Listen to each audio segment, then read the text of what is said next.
Good morning students. നമ്മൾ ഏത് പാഠാ പഠിച്ചുകൊണ്ടിരിക്കുന്നത്? രാജുവും അച്ഛനും അല്ലേ? ടെക്സ്റ്റ് ബുക്ക് എല്ലാവരും വായിച്ചു. എല്ലാവർക്കും ഇഷ്ടമായ പാഠം ഇഷ്ടമായി അല്ലേ? നിങ്ങൾ അച്ഛൻ്റെ കൂടെയൊക്കെ പുറത്ത് പോകാറുണ്ട്, സാധനങ്ങളൊക്കെ വാങ്ങിക്കാൻ പോകാറുണ്ട്. നിങ്ങൾക്ക് ഇഷ്ടപ്പെട്ട സാധനങ്ങളൊക്കെ വാങ്ങിക്കുമ്പോൾ സാധനം എന്തിനാ ഉപയോഗിക്കുക, അതിൻ്റെ ഉപയോഗം എന്താണ് എന്നൊക്കെ നമ്മൾ ചോദിച്ചറിയും. അച്ഛൻ നിങ്ങൾക്ക് അതിനുള്ള ഉത്തരവും പറഞ്ഞു തരാറുണ്ട്. പിന്നെ ഈ പാഠഭാഗത്തിലെ അർത്ഥവും വിപരീതവും പര്യായം ഒക്കെ പഠിച്ചു അല്ലേ? മാം ഒരു പര്യായ പദം ചോദിച്ചോട്ടെ. ഭൂമി പര്യായം എന്ന് പറഞ്ഞേ. ധര അവനി. ആന പറയാ പറയൂ. കരി ഗജം. ആന പര്യായം കരി ഗജം. കടൽ പര്യായം ആഴി സാഗരം. അപ്പൊ പര്യായം പഠിച്ചു. വിപരീതത്തിന് മാം ചോദിക്കട്ടെ. രസം വിപരീതം പറഞ്ഞേ. നീരസം. രസം നീരസം. ഗുണം ദോഷം. ഗുണം വിപരീതം എന്താണ്? ദോഷം. വാങ്ങുക വിൽക്കുക. പിരിച്ചെഴുതാൻ പഠിച്ചു. അർത്ഥവും വിപരീതം ഒക്കെ പഠിച്ചു. ഇനി നമുക്കിന്ന് പഠിക്കുന്നത് വാക്യത്തിൽ പ്രയോഗിക്കുക. എന്താണ് ഈ വാക്യത്തിൽ പ്രയോഗിക്കുക? ഒരു സെന്റൻസ്, ഒരു വാക്ക് തരും, അത് വെച്ചിട്ട് നമുക്കൊരു സെന്റൻസ് എഴുതണം, ഒരു വാചകം എഴുതണം. നമുക്ക് തന്നിരിക്കുന്നത് ഉത്സാഹം എന്നുള്ളൊരു വാക്കാണ്. അത് വെച്ചൊരു സെന്റൻസ് പറഞ്ഞ് നമുക്ക് ഇഷ്ടമുള്ള സെന്റൻസ് പറയാം. ഉത്സാഹം. രാജുവിന് അച്ഛൻ്റെ കൂടെ പുറത്തു പോകാൻ ഉത്സാഹമായി.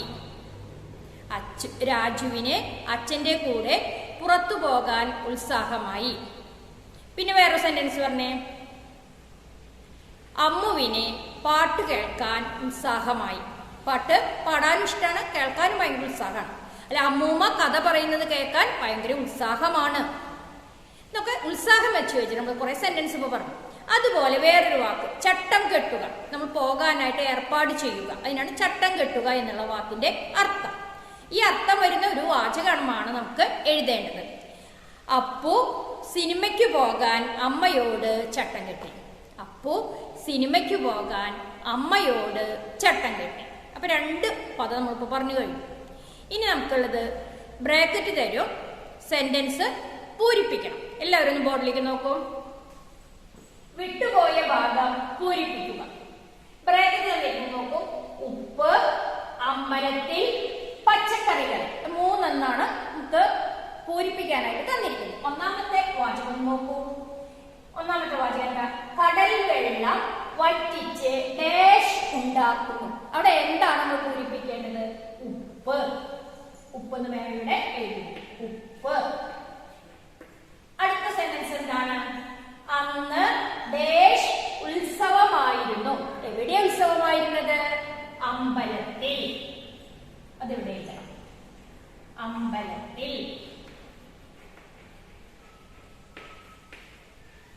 അടുത്ത സെന്റൻസ് ഡാഷ് കുറിച്ചും രാജുവിനെ അച്ഛൻ പറഞ്ഞു കൊടുത്തു. എന്തിനെ കുറിച്ചാണ് അച്ഛൻ പറഞ്ഞു കൊടുത്തത്? പച്ചക്കറികളെ.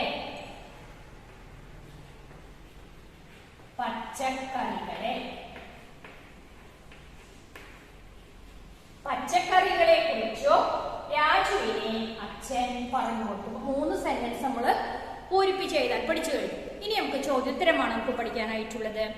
രാജു നേരത്തെ ഉണർന്നത് എന്തുകൊണ്ടാണ്? രാജു നേരത്തെ ഉണർന്നു എന്തുകൊണ്ടായിരുന്നു? അച്ഛനോടൊപ്പം സ്കൂട്ടറിൽ യാത്ര ചെയ്യാനാണ് നേരത്തെ ഉണർന്നത്. അപ്പോൾ അച്ഛനോടൊപ്പം സ്കൂട്ടറിൽ യാത്ര ചെയ്യാനാണ് രാജു നേരത്തെ ഉണർന്നത്. പെട്രോളിനെ കുറിച്ച് എന്താണ് അച്ഛൻ പറഞ്ഞത്? എന്താണ് പറഞ്ഞത്? ഭൂമിക്കടിയിൽ നിന്നും കുഴിച്ചെടുക്കുന്ന ഇന്ധനമാണ് പെട്രോൾ. ഭൂമിക്കടിയിൽ നിന്നും കുഴിച്ചെടുക്കുന്ന ഇന്ധനമാണ് പെട്രോൾ. അടുത്ത ചോദ്യം. നമ്മുടെ നാട്ടിൽ സുലഭമായി കിട്ടുന്ന പച്ചക്കറികളുടെ പേരെഴുതുക. ഇഷ്ടംപോലെ പച്ചക്കറികൾ നമ്മുടെ നാട്ടിൽ കിട്ടും, നമ്മൾ വീട്ടിലും ഉണ്ടാക്കും. അത് ഏതൊക്കെയാണ്? പയർ, മത്തങ്ങ, വെണ്ടയ്ക്ക, തക്കാളി, കുമ്പളങ്ങ. ഇതൊക്കെ നമ്മുടെ നാട്ടിലുണ്ടാവുന്നതാണ് അല്ലേ? പിന്നെ മുരിങ്ങക്കായ നിങ്ങൾ കണ്ടില്ലേ? നിങ്ങൾ വീട്ടിൽ മുരിങ്ങയില്ലേ? മുരിങ്ങക്കായ പച്ചക്കറിയാണ്. പിന്നെ പച്ചമുളക്, ഇതൊക്കെ നമ്മുടെ വീട്ടിലുണ്ടാവുന്ന പച്ചക്കറിയല്ലേ? അമര വീട്ടിലുണ്ടാവില്ലേ? ഉണ്ട്. അപ്പൊ അപ്പോൾ ധാരാളം പച്ചക്കറികൾ നമ്മളെ വീട്ടിൽ ഉണ്ടാകും. നമ്മുടെ വീട്ടിലും നമ്മുടെ നാട്ടിലുമായിട്ട് നമുക്ക് കൃഷി ചെയ്യാൻ പറ്റുന്ന ധാരാളം പച്ചക്കറികളുണ്ട്. ഏതെങ്കിലും 3-ത്തിന്റെയോ 4-ത്തിന്റെയോ പേര് നിങ്ങൾ എഴുതിയാൽ മതി. ഇപ്പൊ നമ്മൾ അർത്ഥവും പഠിച്ചു, വിപരീതം, പര്യായം, ഉത്തരമേതുക വരെ പഠിച്ചു കഴിഞ്ഞു. അപ്പൊ ഈ പാഠം മുഴുവനായി നിങ്ങൾ പഠിച്ചു കഴിഞ്ഞു. ഇതെല്ലാം റഫ് ബുക്കിൽ 5 ടൈംസ് എഴുതി പഠിക്കണം. ടെക്സ്റ്റ് ബുക്ക് വായിക്കണം. നമ്മുടെ ക്ലാസ് ഇവിടെ അവസാനിക്കുകയാണ്. ഇനി അടുത്തൊരു പാഠവുമായി അടുത്ത ക്ലാസ്സിൽ കാണാം. നന്ദി.